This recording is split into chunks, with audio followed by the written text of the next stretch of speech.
দেখ মামা মেয়েটা দেখ।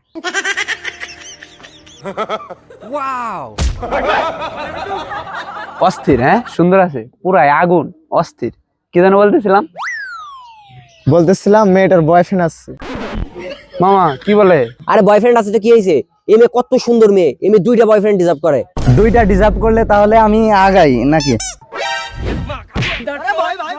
তুই যাবি মানে? আমি আগে দেখছি এই মেয়ে, আমি যাব। এই মামা তুই যাস না, এই মেয়ে তোর সাথে মানাবে না। মানাবে না মানে? আমি কি এর থেকেও ভালো মেয়ে ডিজার্ভ করি? তা জানি না, কিন্তু এই মেয়ে আমার সাথে মানাবে। এর থেকে অসুন্দর মেয়ে তোমাকে ছেড়ে চলে গেছে, আর এই মেয়ে তোমার সাথে মানাবে না? Nice joke. সব বাদ, এগুলো আলাপ ভালো লাগতেছে না। এই আমিন, আমরা কি যেন আলাপ করতেছিলাম রে? আলাপ করছিলাম মেয়েটা অনেক সুন্দর তাই আর কি। হ মামা হ।